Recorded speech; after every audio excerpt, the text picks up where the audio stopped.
యెహెజ్కేలు గ్రంథము 37వ అధ్యాయము చదువుతున్నాను, వినండి. యెహోవా హస్తము నా మీదకి వచ్చెను, నేను ఆత్మవశుడనై ఉండగా యెహోవా నన్ను తోడుకొని పోయి ఎముకలతో నిండి ఉన్న ఒక లోయలో నన్ను దింపెను. ఆ రోజు ప్రవక్తలు బస్సులు అక్కర్లా, కార్లు అక్కర్లా, విమానాలు అక్కర్లా, దేవుడు ఎక్కడికి తీసుకెళ్ళాలనుకుంటున్నారో అక్కడికి తీసుకెళ్ళి అక్కడ దింపేవాడటండి. యెహోవా హస్తము నా మీదకు వచ్చెను, నేను ఆత్మవశుడనై ఉండగా యెహోవా నన్ను తోడుకొని పోయి ఎముకలతో నిండిన ఒక లోయలో నన్ను దింపెను. యెహెజ్కేలుతో ఆ బోర్డులు ఆ స్థలములో దింపి, ఆ లోయలో దింపి, ఆయన వాటి మధ్య నన్ను అటు ఇటు నడిపించుచుండగా ఎముకలనేకములు ఆ లోయలో కనబడెను. అవి కేవలము ఎండిపోయినవి. అమ్మో, అటు ఇటు ఎండిపోయిన ఎముకలున్న లోయలో నడవమన్నాడంట ఈ ప్రవక్తని. ప్రవక్తలు ప్రజల దగ్గరికి వెళ్ళాలి కానీ శ్మశానానికి వెళ్తే ఏం ప్రయోజనం? ప్రజలు బతికున్నోళ్ళ దగ్గరికి వెళ్ళాలి కానీ చచ్చిపోయి కుళ్ళిపోయి ఎండిపోయిన స్థితిలో ఉన్న వాళ్ళ దగ్గరికి వెళ్తే ఏం ప్రయోజనం? ఏవేస్ దేవుడా నన్ను ప్రజలకు జనులకు ప్రవక్తను చేస్తానన్నావు, ఎండిపోయిన ఎముకల లోయలోనికి తెచ్చావు. ఎటు చూసిన ఎముకలే.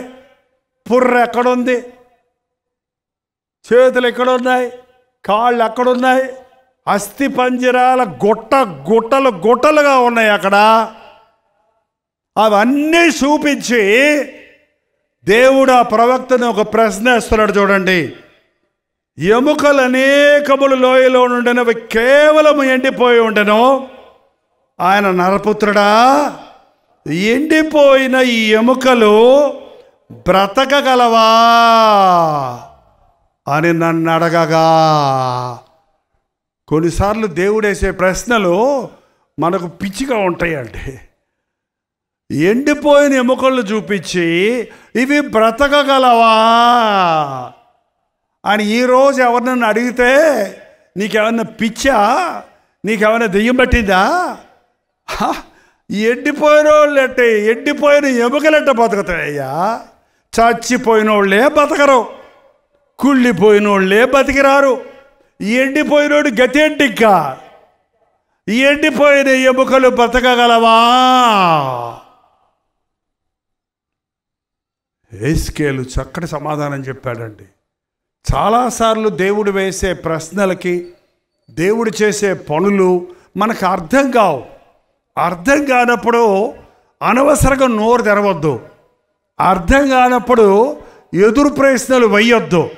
అర్థం కానప్పుడు సందేహించొద్దు. దేవుని దగ్గరికి వెళ్ళినప్పుడు మనకు అర్థం కాకపోయినా సరే అందులో ఒక గొప్ప మర్మం ఉందని, అది దేవునికి సాధ్యమని, ఆయనకి అసాధ్యమైంది ఏది లేదని మనం నమ్మటం నేర్చుకోవాలంటే. యెహెజ్కేలు ప్రవక్త అన్నాడు, అది నీకే తెలుసు ప్రభువా. బతకవు అనలేదు, ఏమో అనలేదు, ఎలా బ్రతుకుతాయి అని అనలేదు, బతుకుతాయిలే అని ఊరుకోలేదు. ఏమన్నాడండి? అది ప్రభువా ఎవరికి తెలుసు? నీకే తెలుసు. దేవుడికి తెలిసినన్ని మనకు తెలియదండి. అన్నీ నాకే తెలుసు అనుకుంటున్నారు ఈ రోజుల్లో. పిచ్చి పిచ్చి వాగుళ్ళండి వాళ్ళ సోషల్ మీడియాలో. యేసు ప్రభువుడి గురించి పిచ్చి పిచ్చిగా మాట్లాడుతున్నారు మనుషులు. అయ్యో పాపం అనిపిస్తుంది నాకైతే. ఏంటంటే దేవుణ్ణి వెక్కిరించేవాడు, దేవుని మీద ఇష్టం వచ్చినట్టు మాటలు చెప్పేవాడు, దేవుని గురించి వాడు అర్థం చేసుకున్నట్టుగా మాట్లాడుకునే వాళ్ళు ఈ రోజున చాలామంది ఉన్నారు. కానీ అనంతమైన దేవునిని, అద్భుతమైన దేవునిని, సింహాసనాసీనుడైన ప్రభువును, మేఘారుడై అతి త్వరలో రాబోతున్న యేసు ప్రభువును నీవు మానవ నేత్రాలతో చూడలేవు. నీ ప్రకృతి సంబంధమైన జ్ఞానంతో, నీ సొంత బుద్ధితో దేవుని గొప్పతనాన్ని గుర్తుపెట్టలేవండి. కానీ ఒకరి మనోనేత్రాలు తెరవబడినప్పుడు, ఒకడి విశ్వాస నేత్రాలు తెరిచినప్పుడు నా దేవుడు ఎంత గొప్పవాడన్నది గుర్తించగలుగుతాడు. నీకే తెలియను అనగానే ప్రభువు మాట చెప్పాడండి. తర్వాత చూద్దాం, చూడండి 4వ వచనం. అందుకు ఆయన ప్రవచనం ఎత్తి, ఎండిపోయిన ఎముకలతో ఇట్లనమో, ఎండిపోయిన ఎముకలారా, యెహోవా మాటను ఆలకించుడి. ఒకవేళ ఈ రాత్రి ఈ ప్రసంగం నేను ఎక్కడ చేశాను అనుకోండి, ఎండిపోయిన ఎముకలారా ఈ మాట ఆలకించండి. మీరందరూ ఒకరి ముఖాలను చూసుకొని, ఏది మేమందరం రంగురంగులుగా కనపడుతుంటే, మేమందరం సజీవులుగా ఉంటే, మమ్మల్ని పోయి పాస్టర్ ఏంటబ్బా ఎండిపోయిన ఎముకలు అంటాడు, ఈయనకేమన్నా కొంచెం నట్టు లూజ్ అయ్యిందేమో అనుకుంటారు కదా. ఏంటంటే పిచ్చి పట్టిందేమో అనుకుంటారు కదా. పోని నేనే ఈ ఊరిలో మీటింగులు పెట్టకుండా మీ ఊరిలో సమాధుల తోటికెళ్ళి అక్కడున్న శ్మశానంలో ఉన్న సమాధులన్నీ చూసి, ఓ ఎండిపోయిన ఎముకలారా, ఓ సమాధుల్లో ఉన్న మనుషులారా, యెహోవా మాట ఆలకించుడి అని చెబితే ఏమంటారండి మీరు? అయ్యో, మనందరికీ ప్రాణం ఉంది. ప్రాణం ఉన్నోళ్ళు ఒక్కసారి హల్లెలూయా చెప్పండి. అబ్బా ఉసూరుమంటుందండి, ప్రాణం ఉసూరుమంటుంది. అప్పుడే పాపం అర్ధరాత్రి అయినట్టుంది, టైం తిరిగిపోతుంది కదా. అవునవును, ప్రాణం ఉన్న వాళ్ళందరూ హల్లెలూయా చెప్పండి. అబ్బా ఇప్పుడు మేలుకుందండి ప్రాణం. ప్రాణం ఉన్న వాళ్ళందరూ పూర్ణ హృదయం హల్లెలూయా చెప్పండి.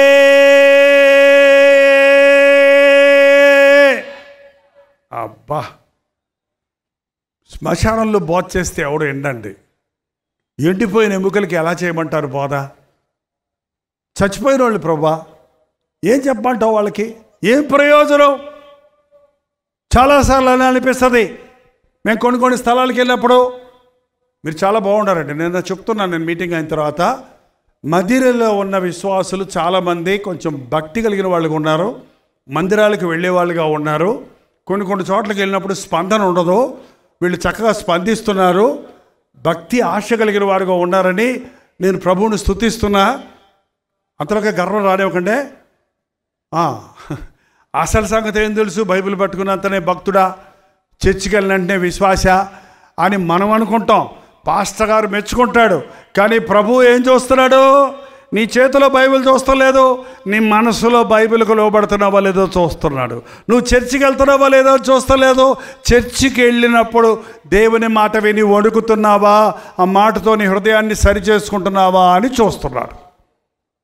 జీవించుచున్నావన్న పేరు మాత్రం నీకున్నది, కానీ మీరు మృతులే అన్నాడు. చూడండి, ఒక సంఘంలో, ఒక సంఘాన్ని గురించి, సార్దీసుడి గురించి, చాలామంది వాళ్ళ బయట ప్రకారంగా బాగున్నారు, కానీ అంతరంగంలో చచ్చిన స్థితిలో ఉన్నారు. ఈరోజు దేవుని వర్తమానం నిద్రావస్థలో ఉన్న, ఆధ్యాత్మిక జీవితంలో నిద్రావస్థలో ఉన్న విశ్వాసులను మేల్కొల్పడానికి, ఆచార భక్తిలో అలవాటుగా ఏంటంటే స్లీప్ వాక్ అంటారు, నిద్రలోనే నడిచేస్తుంటారట కొంతమంది. మీకు తెలుసా ఎవరు ఉన్నారట వాళ్ళు? నిద్రలో లేచి నడిచిపోతూనే ఉంటారట వాళ్ళు. వాళ్ళకి తెలియదు పాపం, మెలకు వచ్చిన తర్వాత తెలుస్తుంది అంతే. అలా కొంతమంది భక్తి నిద్రపోతూనే పాటలు పాడతారు, నిద్రపోతూనే ప్రార్థన చేస్తారు, నిద్రపోతూనే భక్తిలో ఉంటామన్నట్టు ఉజ్జీవము లేని స్థితిలో ఉంటారు. ఉజ్జీవ సభలు అనే మాటలు వింటున్నారు. ఉజ్జీవం అంటే ఏంటి? ఉజ్జీవం ఎవరికి కావాలి? ఉజ్జీవము నిర్జీవులకు కాదు. నిర్జీవం అంటే అస్సలు జీవం లేడు వాడు. ఉజ్జీవం అంటే జీవమున్న వాడికి నూతన జీవం కావాలి. మనందరికీ జీవం ఉందా లేదా? ప్రాణం ఉందా లేదా? హాస్పిటల్స్లో పడకల మీద ఉన్న వాళ్ళకి ప్రాణం ఉందా లేదా? ఉందా లేదా? మరి వాళ్ళకి ఎవరన్నా పక్కన మనిషి ఉండాలా లేదా? వాళ్ళని లేపడానికి, పడుకోబెడటానికి, మాత్ర వేయటానికి, మందు వేయటానికి కూడా మనుషులు ఉండాలి కదా. కుక్కొచ్చి వాళ్ళ రొట్టె ఎత్తుకుపోతుంటే హై హై హై అంటాడు కానీ లేచి కొట్టగలరా? కాబట్టి ఏమి లేదు, ఆయనకి జీవం ఉంది కానీ ఉజ్జీవమో సమృద్ధి జీవం లేదు. మన భక్తిలో కూడా అంతే.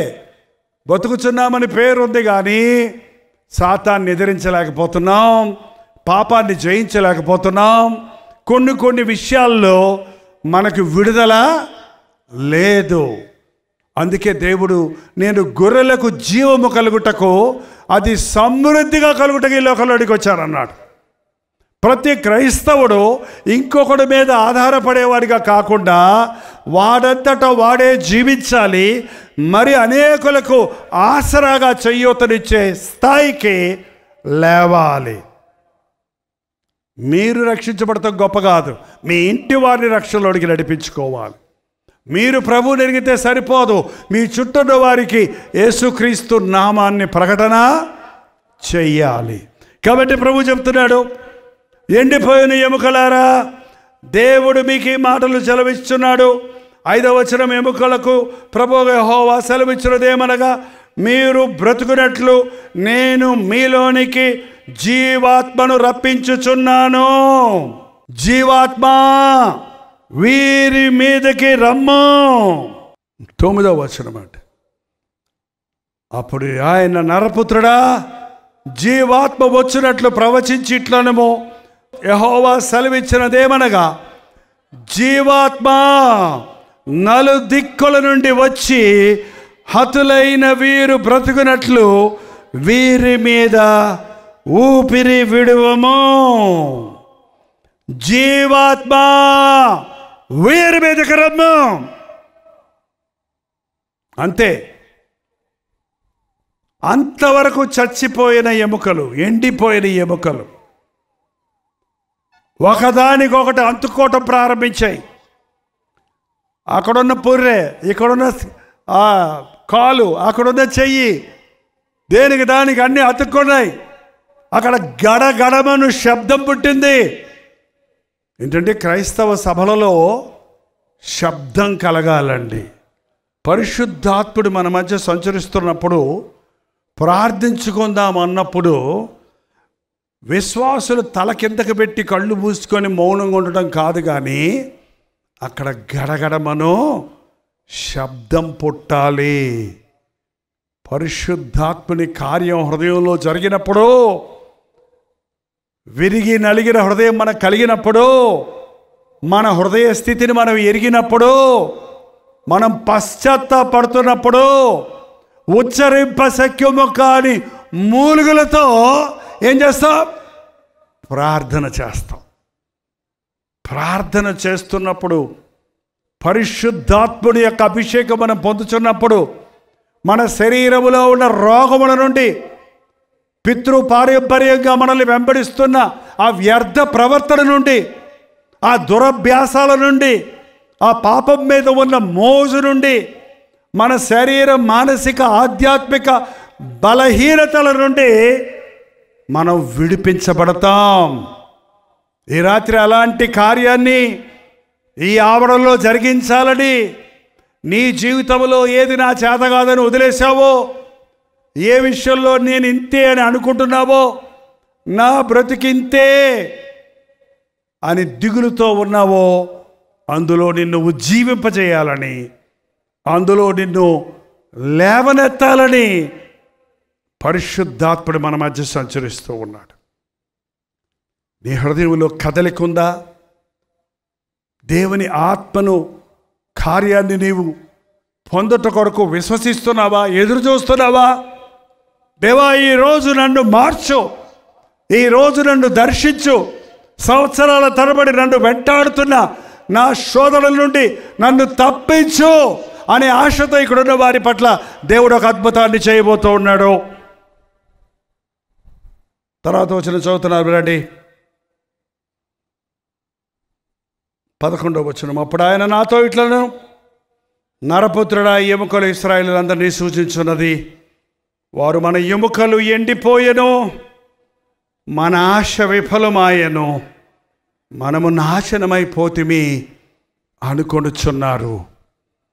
మన ఎముకలు ఎండిపోయెను, మన ఆశ విఫలమాయెను, మనము నాశనమైపోతిమని అనుకొనుచున్నారు. నా ఆశలన్నీ అడి ఆశలు అయ్యాయి. ఎంతమందికి ఆశలు ఉన్నాయో చెప్పండి. అడి ఆశల సంగతి తర్వాత చూద్దాం. ఆశలు ఉన్నోళ్ళు చేయి చూపించండి. చచ్చిన వాళ్ళకి తప్ప అందరికీ ఆశలు ఉంటాయని నేను అనుకుంటా.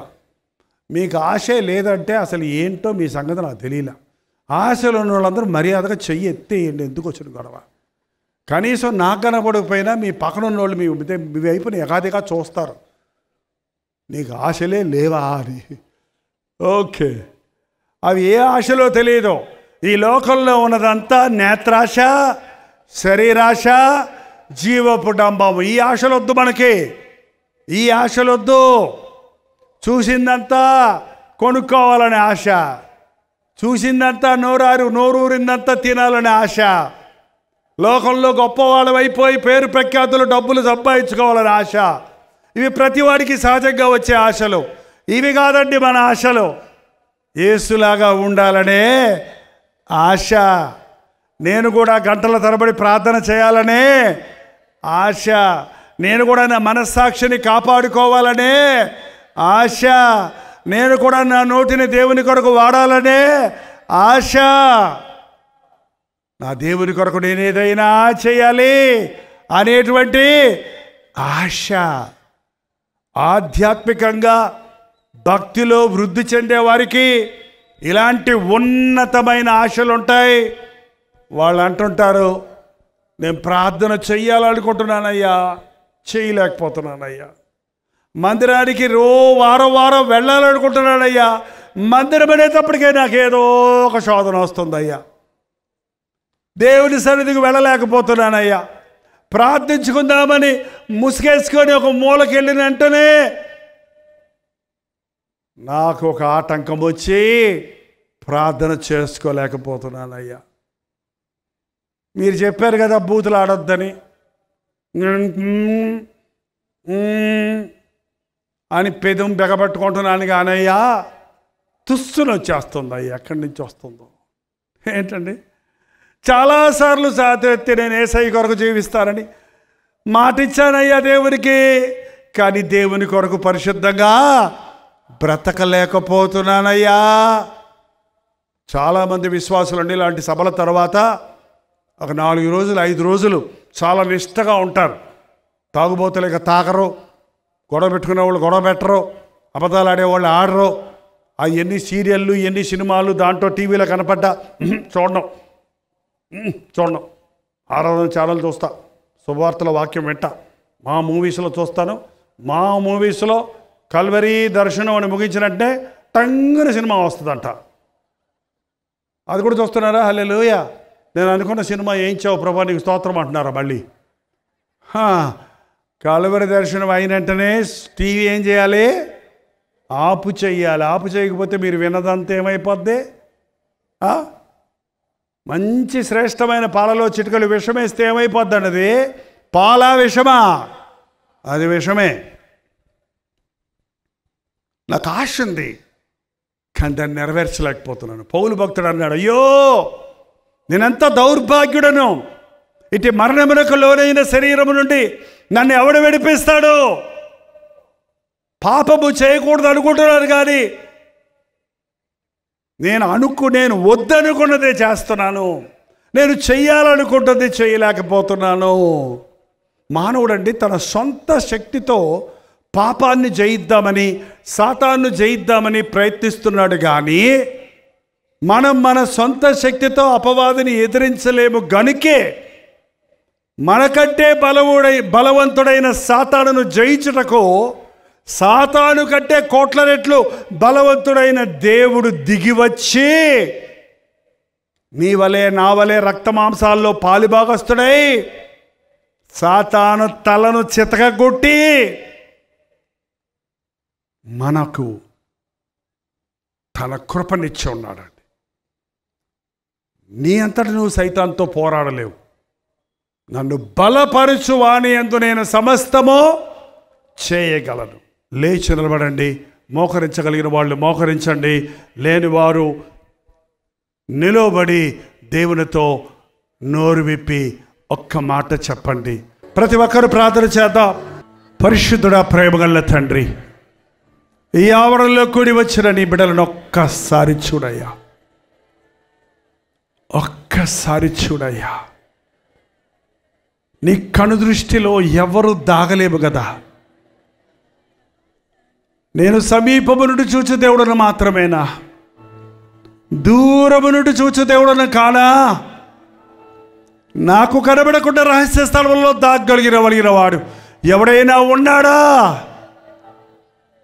అని చెప్పిన నీ కనుదృష్టి ఈ ఆవరణలో ఏ మూల, ఏ షెడ్డులో, ఏ స్థలములో ఎవరు ఎక్కడ ఉన్నారో, వారి హృదయాలలో ఏ స్థితిలో ఉన్నారో ఎరిగిన దేవా, మా స్థితిని మార్చేదేవా, మా గతిని మార్చేదేవా, సమాధికి పోవలసిన మా జీవితాలను పరలోక వారసులుగా చేయగలిగిన దేవా, మా రోగములను స్వస్థపరచుటకు, మా వ్యసనముల నుండి మమ్మల్ని విడిపించుటకు, మా సంకటములు కుదుర్చుటకు, మా సమస్యలు తీర్చుటకు, మా బంధకములను తెంపుటకు కలువరి సెలవులో సమాప్తమైనదని చెప్పి ప్రాణమిచ్చిన యేసు ప్రభువా, మరణాన్ని జయించి మృత్యుంజయుడైన సజీవుడమైన క్రీస్తు, ఈ రాత్రి మా మధ్య ఉన్నందుకై వందనములయ్యా. నీ గాయపడిన చేతిని చాపి ఈ ఆవరణలో ఉన్న ఒక్కొక్కరిని దర్శించయ్యా, ఒక్కొక్కరిని దర్శించయ్యా. ఎవరికే కొరత ఉందో, ఎవరికే అవసరత ఉందో, ఎవరికే స్వస్థత కావాలో, ఎవరికే మేలు కావాలో, ఎవరికే దీవెన కావాలో, ఎవరి బ్రతుకు ఎండిపోయి ఉందో, ఎవరి ఆశ విఫలమై ఉందో, ఎవరి జీవితాలు సంకుచితమైపోయి ఉన్నవో, ఇదిగో నేను ఒక నూతన కార్యం చేస్తానన్నావు. చేయి నాయనా.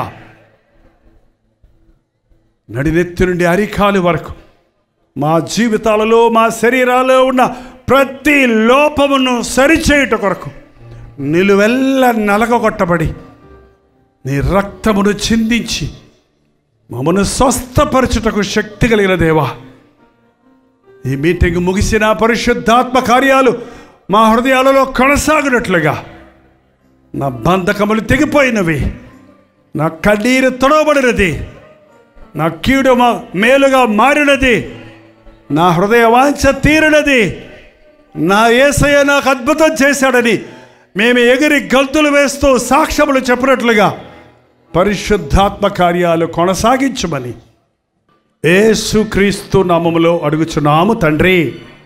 ఆమేన్.